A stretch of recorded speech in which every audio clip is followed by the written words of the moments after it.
No, no, I'm good. Hey, hi.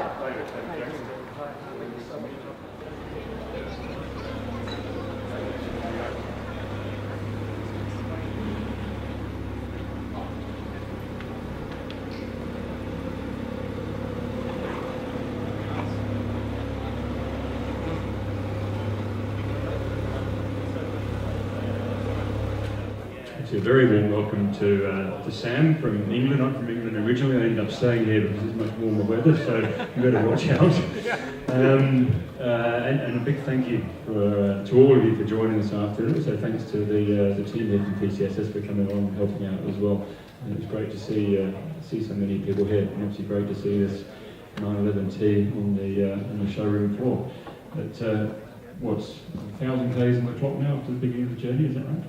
Yeah, 3,500 as of today. Really? Yeah. That's quite a few already. How many more kilometres have you got to do? We estimated, I think, by the end of the year, it's going to have done about 70,000 miles. So yeah, 150,000 kilometres. I'm already thinking that's a horrifically low estimate because I've done 3,500 kilometres on the car. I haven't done anything. I've driven down from Brisbane, so a little scary, but I've heard the service scheduling is very good in these cars, and it goes without a blink. It's fantastic, and a big part why I chose the 911. They're rock solid on reliability. They're built for these grand touring, especially the Carrera T. That's kind of what it's all about. These long distance trips, and of course, along the way, as the car racks up the miles, it's going to encounter small niggles. I think the tyres.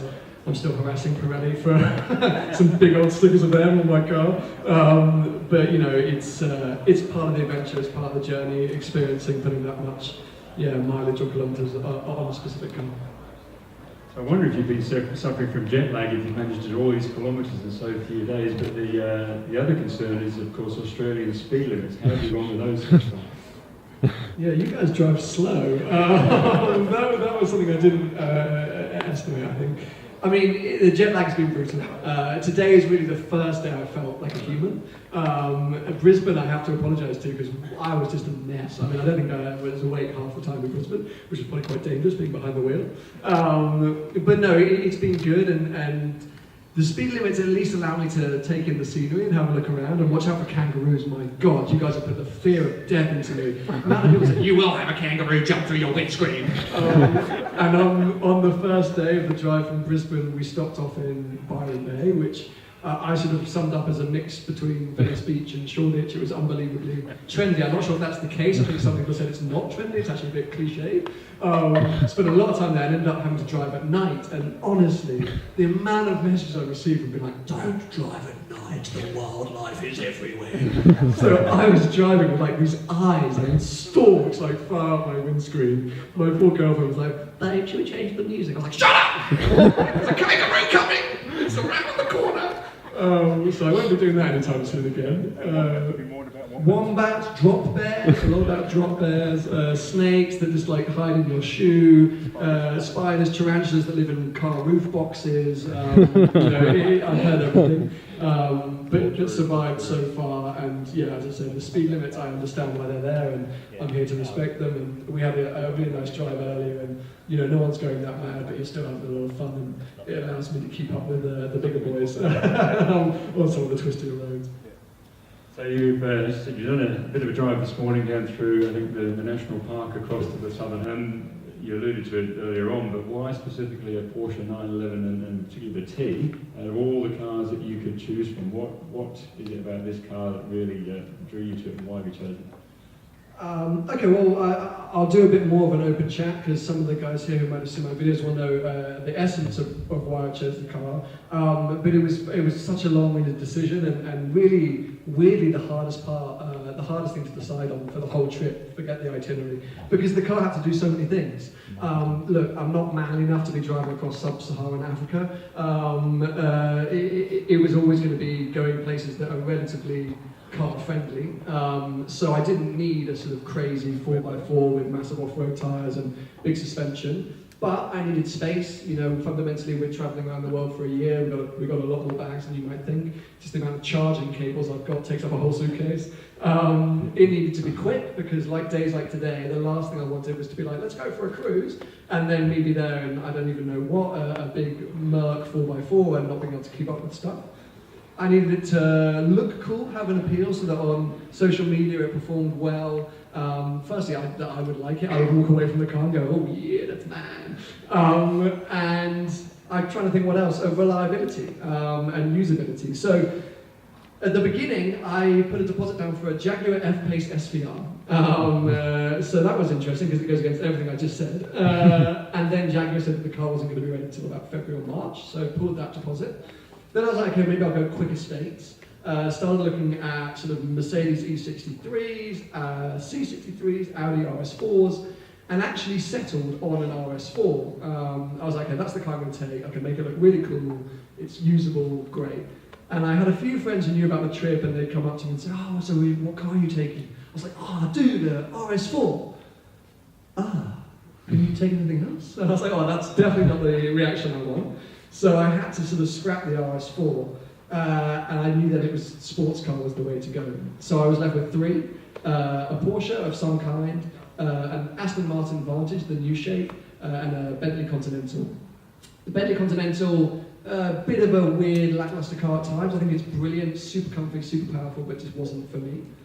Aston Martin, I wasn't going to buy a Vantage because I've heard a few stories from people who've bought them for 150 grand and 2 weeks later they were 75 and that scared me. So I decided that maybe I wouldn't want to go that route. So I spoke to Aston directly, asked if they would give me a car for the year. They actually laughed, literally in my face, and then said, okay, we'll go away and think about it. We tried to make it happen, but it's very difficult when you're working directly with a manufacturer on a project this scale. And time ran out, simply time ran out. And I had a call from the shipping company, Cars, who are fantastic, saying the car needs to go on a boat in 2 weeks, what's the reg? And I went, well, there isn't one because I haven't bought one yet. And so 911, the reason I picked the Carrera T was a number of factors. The GTS may have been the more sort of obvious choice in terms of power and usability. It's the ultimate 911. I wasn't looking for a crazy power, I didn't need that. Obviously the price tag was 25, 30k. Oh, was a merchant Paul on it, is that you? It's finally come. So yes, the price tag was about 30k more. A lot of them have the centre lock wheels, which are a real bore when you need to start changing tyres and wheels and stuff. And the more I researched the Carrera T and the history of it, I thought that's the car for me. It's a long distance tourer. It's perfectly set up. You can have the no rear seats, which honestly, anyone trying to buy a new 911, 992, or anyone's in this showroom, please at least try a car without rear seats because it transforms the experience. The amount of road noise, exhaust noise, and just feeling inside the cabin. If you don't think you need that rear bench, it's well worth trying it because it creates more of an occasion when you're driving the car than the naff rear glass that's supposed to be from the GT2 RS. I was like, that's a great marketing tool I can tell to people in the pub. And it's ended up being perfect. And I was saying to a lot of people already today was the first day it felt like mine. The first week driving this car, it felt like a rental car because I drove it for 50 miles in the UK before we put it on the ship. And today, going out having a proper drive with all the guys, I started to really have a bit of a bond with the car, and it really started to make me smile. And the question is now: do I wash it or do I leave it dirty? I just can't decide. What do we think? Leave it dirty. Hands up for dirty. Oh God. There's definitely going to be a tarantula living in this car at some point. You clean the inside. Yeah, I clean the inside. I think that would be essential, especially across the Nullarbor. But I have to say, just thank you so much for everyone coming down. It's quite amazing travelling across the other side of the world. I know British people and Australians, we have a natural affinity, and lots of people make the journey. But this is my first time here. And coming to a Porsche dealership in Sydney and meeting all of you guys is pretty mind-blowing. I'm always convinced it's just my mum refreshing my videos on YouTube and there's no one else actually watching them.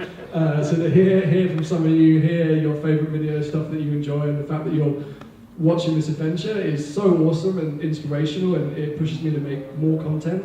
it's a bit daunting. There's a lot still to go, and I've got so much to film here in Australia. Everyone keeps telling me different places to go and things to check out. But big thanks to you guys as well for hosting us, because I know in a second I'm going to pick up my camera and go and film some of the amazing cars that you've got in stock. It looks like a pretty amazing lineup. So yeah, I really appreciate it to everyone here and to you guys as well. Thank you.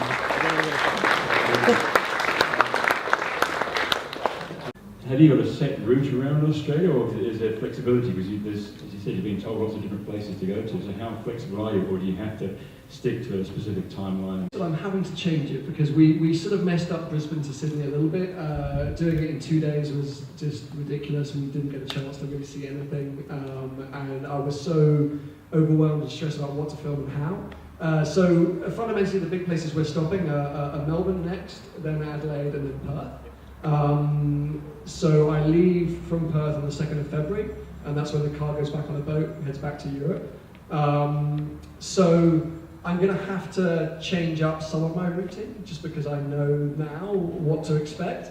So any tips for the drive from here to Melbourne would be greatly appreciated. But stick to the speed limit. Stick to the speed limit, that's what I've heard. And watch out for kangaroos and drop bears. And wombats.